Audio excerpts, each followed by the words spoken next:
in verse 7. Sige po, saan po? John chapter 10, verse 7. John chapter 10, verse 7. Okay? Po. Buksan po ninyo, dyan lang po yan. Okay? Huwag niyo po nilipat pag nasa bukod. Dyan na kayo. Dyan lang yan. Okay. John chapter 10.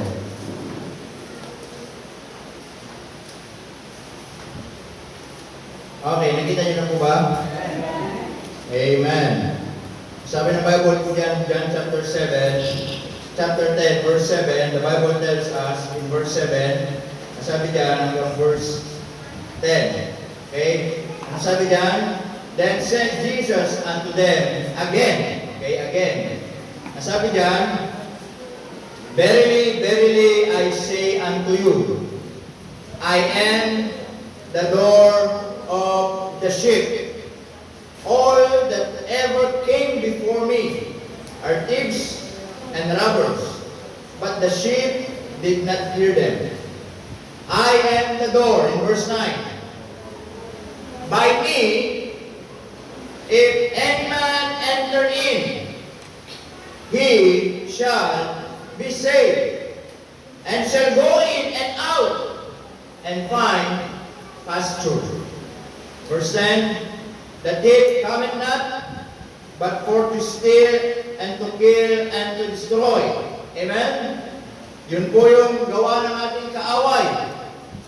Siya ang ating pong kaaway ay pumarito para magnakaw, para tumitil, para sumira ng buhay. But Jesus says, as mga kapatid, I am come that they might have life, and that they might have it more abundantly. Amen? So we will study this morning patungkol po sa pintuan. Okay? The door.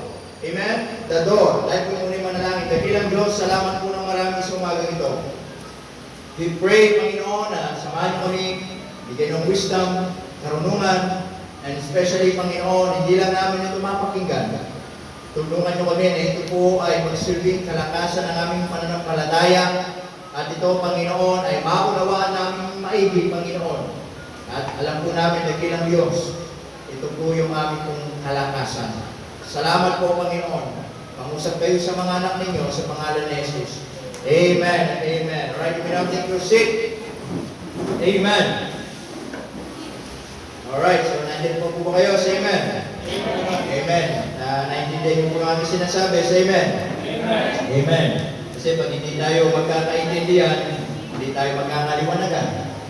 Hindi natin maintindihan yung ating pinag-aaralan. Amen?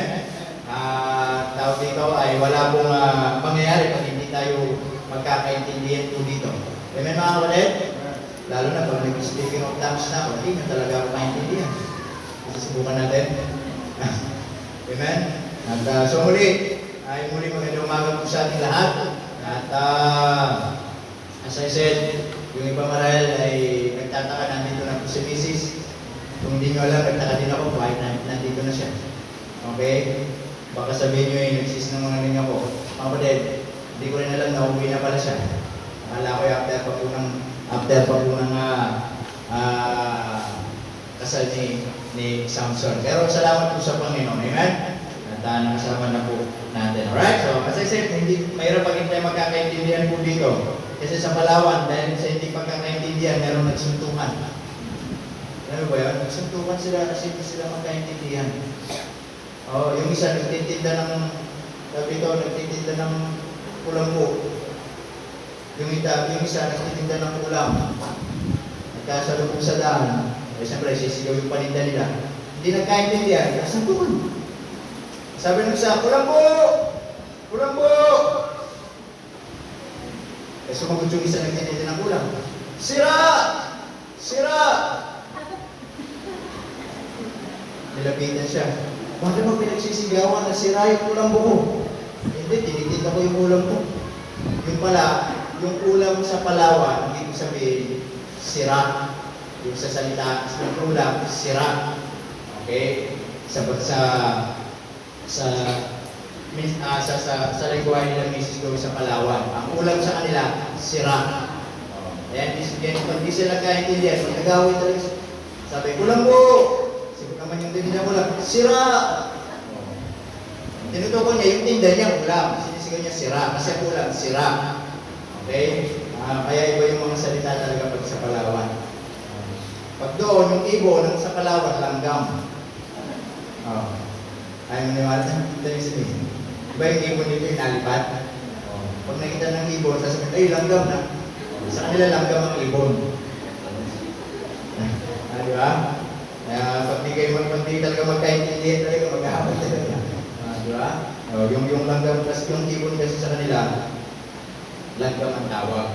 Sa atin kasi langgam, di ba, yung maliliit, sa kanila yung lumilipad. Okay? Kaya salamat po sa Panginoon at tayo dito magkakaintindihan tayo. Amen? Okay. So sabi niya mga kapatid, in John chapter 10, in verse 7, sabi ng Biblia, in verse 7, then said Jesus, okay, in verse 6, muna sabi, this parable spake Jesus unto them.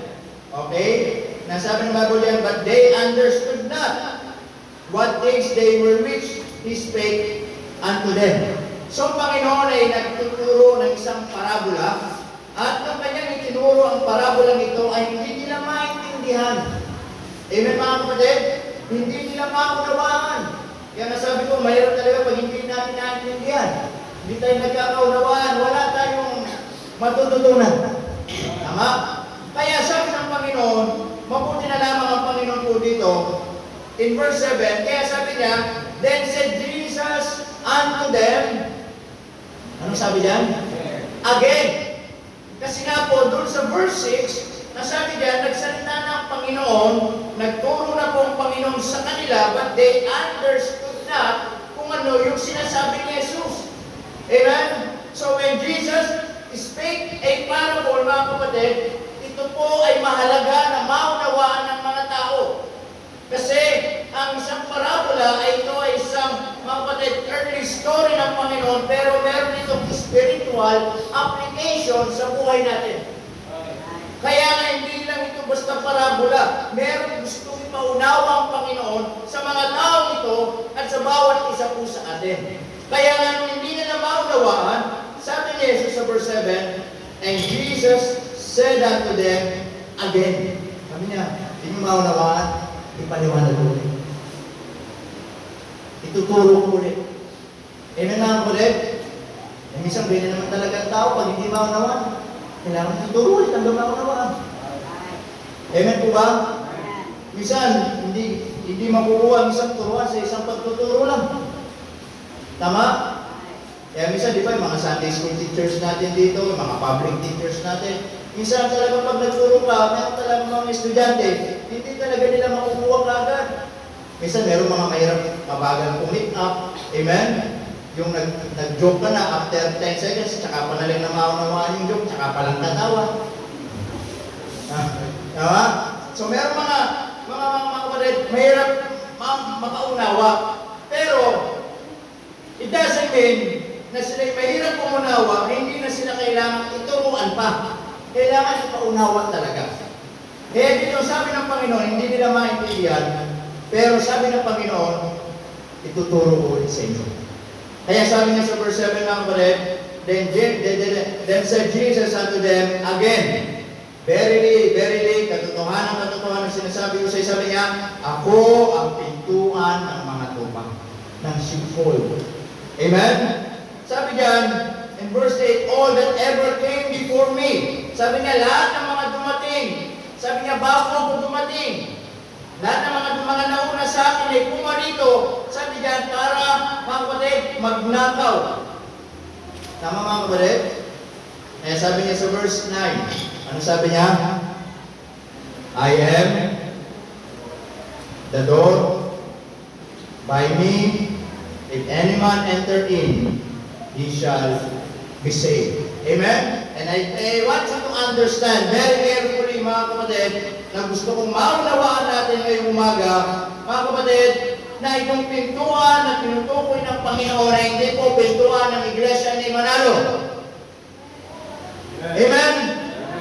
Hindi po ito Iglesia ni Manalo tinutukoy. na kapag pumasok ka sa isang iglesia nila, maliligtas ka. At kapag ikay umalis na, hindi ka na maliligtas. Tignan niyo yung verse, mga kapatid. Ang sabi ng Bible diyan, I am the door. By me, if any man enter in, he shall be saved. Kung sino papasok sa pintuan ay maliligtas. Naunawan po natin, mga kapatid. Now, ang sabi ng Bible diyan, sino yung pintuan? Sino yung pintuan? Ang Panginoon. Ano sabi niya? Sinabi ba niya, you are the door? They are the door? Sabi niya, I am the door. Amen? Christ is always used as illustrations or a type and picture of Himself. He used the picture of the door in verse 9. Sabi diyan, I am the door. Kasi nga, hindi nila maunawaan in verse 6. Hindi nila maintindihan. So sabi niya, hindi nyo maintindihan, sabi niya, ako ang pintuan. I am the door. Amen? So he used the picture of the door to give us a spiritual message about it in connection to Himself. Sabi diyan, makikita natin in verse 9, mga kapatid, Christ represent Himself as a door. Sabi diyan, I am the door. Tama? Meron ba nakalagay diyan ang pintuan ng iglesia ni Manalo? Ha? Pag meron nakalagay diyan, magpapamanalo na tayo na. Ha? Pero gusto kong maunawaan ninyo, malabo yun. Amen, mga kapatid? Napakalabo sa malabo. Kasi sabi ni Kristo diyan, ako ang pintuan. Tama po ba? Sa Bible po naman lagi yung sinasabi, tinutukoy specifically para maunawaan natin kung sino siya. Sa Bible sabi niya, I am the bread of heaven. I am the living water. Amen, mga kapatid? Sabi niya, I am the way. I am the truth. I am the light. Amen? I am the everlasting light. I am the Alpha. I am the Omega. I am the vine. Lagi niyang tinutukoy. Mga kapatid, pag nagsalita ang Panginoon, He is talking to Himself. Kaya dito, kung unawain natin, at naniniwala ako mga kapatid, madali itong maintindihan. Sarado lang ang utak ng mga tao. Amen? Ano sabi diyan mga kapatid? Sa ano sabi diyan sa verse ano po? 9, I am the door. Tama? Sabi ni Jesus, tingnan natin yung context. Sino nagsasalita? Ha? Sino nagsasalita? Si Jesus Christ. Kaya sabi niya, I. Amen? Tinutukoy niya yung kanyang sarili. Sabi niya, I am the door. So, sino tinutukoy niyang pintuan? Sarili niya. Kaya nga sabi niya mga kapatid, by me. Kita niyo? By me. Sa pamamagitan ko. Sa pamamagitan ko bilang pintuan.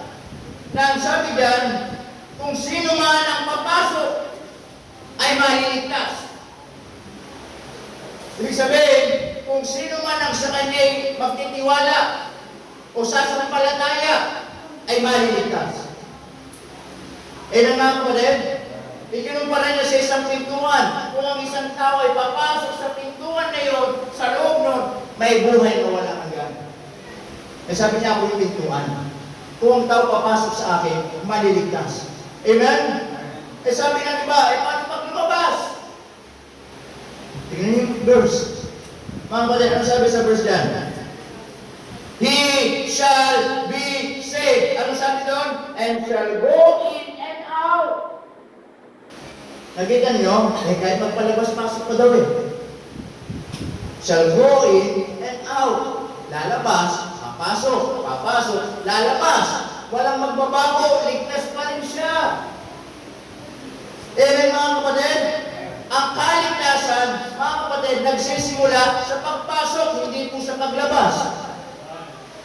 Hindi sinabi ng Biblia, kung sino man ang lalabas sa pintuan ay maliligtas. Ang sabi ng Biblia, kung sino man ang papasok sa pintuan ay maliligtas. Kaya ang tao, kapag po pumasok sa pintuan, ay ligtas na siya. Kapag siya magpalabas, ligtas mo rin po siya. Tama?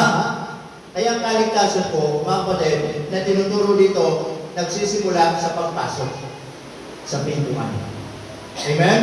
Ngayon, kapag pumasok na siya sa pintuan, kahit pagpalabas-labas na siya, mga kapatid, ligtas pa rin siya. Sabi ko, shall be saved. Amen? That's why I just want you to understand na hindi tayo naniniwala na ang kaligtasan ay sa pamamagitan ng pag-anim sa iglesia o pag-anim ng isang reliyon. Ang kaligtasan dito ay nagmumula sa Panginoon. Tama po ba? Kaya sabi diyan, I am the door. Amen? He is talking to himself as a door. And door is the only entrance to get inside. Tama ba ko din? Sino ritong pumapasok sa bahay? Ang dumadaan siya lagi sa bintana. Ha? Ha? Yung mga nalakan mga nagagala ng gabi, nalakan na ng pintuan, kaya sa bintana na lang nadaan. Tama? Pero madalas, nadaan tayo sa pintuan. Tama po ba? Meron ba rito nagpapagawa ng bahay o may bahay na walang pintuan, lahat puro bintana? Ha? Abay, wala naman siguro na mahalaga po yung pintuan. Kaya nga, door yan, yung pintuan, ibig sabihin, diyan papasok, diyan lalabas. Tama? Lahat may pintuan. Kung meron kang kwarto, dapat may pintuan. Pag meron kang siyar, dapat may pintuan. Siguro rito may siyar, walang pintuan. Pag magsisiyar, kailangan namin sa hagdan, tapos may hagdan sa loob, bababa doon. Ano? Alam mo, mahalaga po yung pintuan. May mga kapatid? So dito, kaya nga sinabi ni Jesus, ikinumpara niya sa isang pintuan. Tama? Na, door is the only entrance to get inside. Jesus is the only door. Amen? Jesus is the only entrance. If you will come in. Amen mga kapatid? Now, kung ang tao po ngayon, mga kapatid, mga kaibigan, ay papasok sa Panginoon bilang pintuan, there are three things na may experience niya sa kanyang buhay. Amen? Now, number one, makikita po natin, Jesus is the only door to heaven. Jesus is the only door to heaven. Kaya nga sabi po ng ating binasa mga kapatid, I am the door. Amen? By me, if any man enter in, he shall be saved. Kaya nga po ang tao, kung nais niyang makatiyak ng buhay na walang hanggan, makatiyak ng langit, kailangan niyang pumasok sa pintuan. Amen mga kapatid? Kailangan niyang pumasok sa pintuan. At sa verse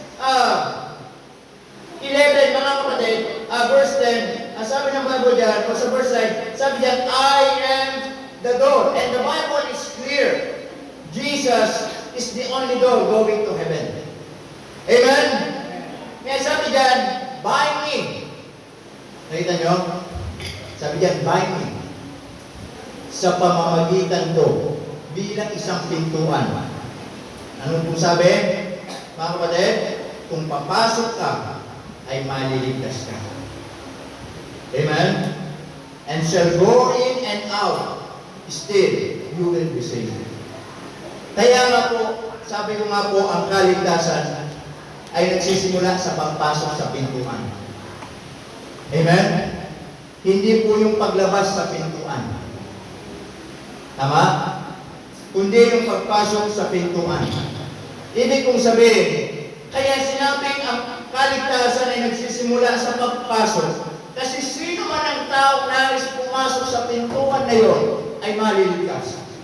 Kasi kung ang kaligtasan ay nagsisimula sa paglabas sa pintuan, it means those who are inside the house or the door, sila lang yung ligtas. Naunawan po ninyo? Kasi nga kung ang kaligtasan ay nagsisimula sa paglabas, yung mga nasa loob lang, sila lang yung ligtas. Kaya nga sinabi, ang kaligtasan ay nagsisimula sa pagpasok sa pintuan. It means, anyone can enter into the door.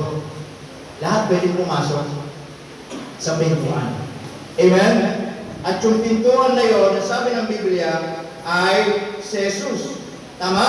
At pinangako niya, once you enter on that door, in verse 10, ano sabi dyan? The thief cometh not, but for to steal, and to kill, and to destroy, and that is Satan.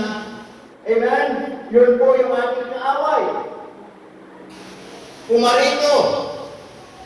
Ano sabi dyan? Mga kapatid, para magnakaw, para pumatay, para mag-destroy o sumira ng buhay natin. Tama? Yan ang gawa ng ating kaaway sa mundo ito. Pumunta dito para manira ng buhay ng tao.